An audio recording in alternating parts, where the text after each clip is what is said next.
আন্তর্জাতিক মাতৃভাষা দিবস উদযাপনের ক্ষেত্রে নিরাপত্তার কোনো শঙ্কা নেই বলে জানিয়েছে আইন শৃঙ্খলা বাহিনীর সদস্যরা।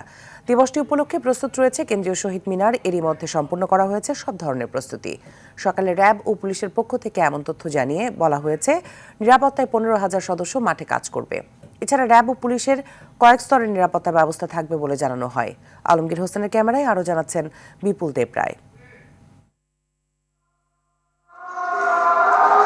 বর্ণমালা, যা বাঙালি হৃদয়ের এক অবিচ্ছেদ্য অংশ, যার জন্য পৃথিবীর একটিমাত্র জাতি রক্ত দিতে হয়েছে। রক্তে স্নানে অর্জিত হয়েছে লাল সবুজের এই বাংলা ভাষা।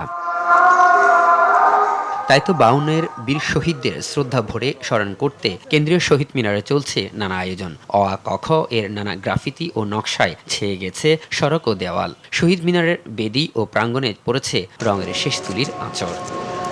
আর বর্ণমালার সেই আঁচড় দেখতে শহীদ মিনার এলাকায় ভিড় করছেন সাধারণ মানুষ।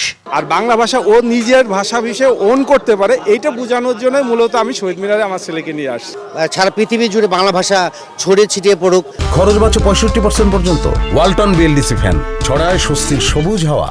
বাংলা ভাষা সম্পর্কে সবাই জানুক, বাংলাকে সবাই ধারণ করুক, এটাই আমার আশা, এটাই প্রত্যয়। রাত 12:01 রাষ্ট্রপতি ও প্রধানমন্ত্রী শ্রদ্ধা নিবেদন শেষে সর্বসাধারণের জন্য খুলে দেওয়া হবে শহীদ মিনারের প্রাঙ্গণ। এর আগে সকল নিরাপত্তা ব্যবস্থার প্রস্তুতি শেষ হয়েছে বলে জানান আইন শৃঙ্খলা বাহিনী। মাতৃভাষা দিবসকে ঘিরে নিরাপত্তার কোনো শঙ্কা নেই বলে জানান র্যাব ও পুলিশের পক্ষ থেকে। অমর 21-এর অনুষ্ঠানের কোনো নিরাপত্তার শঙ্কা নেই।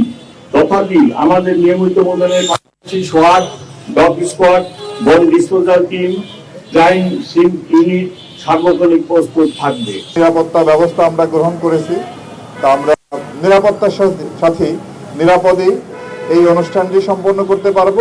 প্রভাত ফেরির মধ্যে দিয়ে শনিবার দিনভর শ্রদ্ধা ভরে স্মরণ করবে বাঙালি জাতির শ্রেষ্ঠ সন্তানদের। অ আ ক খ যে বর্ণমালাগুলোর জন্য রক্ত দিতে হয়েছে এই বাঙালি জাতিকে, তাই এই বাংলা এবং এই 21শে ফেব্রুয়ারি মিলেমিশে রয়েছে বাঙালির হৃদয়ে। তাই তো দিনটিকে স্মরণ করতে এবং শ্রদ্ধা ভরে তাদের ভালোবাসা জানাতে এই দিনটিকে উদযাপন করতে আয়োজন করা হয়েছে নানা কিছুর। এবং সেই সাথে এই বাংলা ভাষাকে যাতে সমর্থিত করা যায় পুরো বিশ্বময়, এমনটাই প্রত্যাশা করছেন সকলে। বিপুল দেব রায়, RTV, ঢাকা।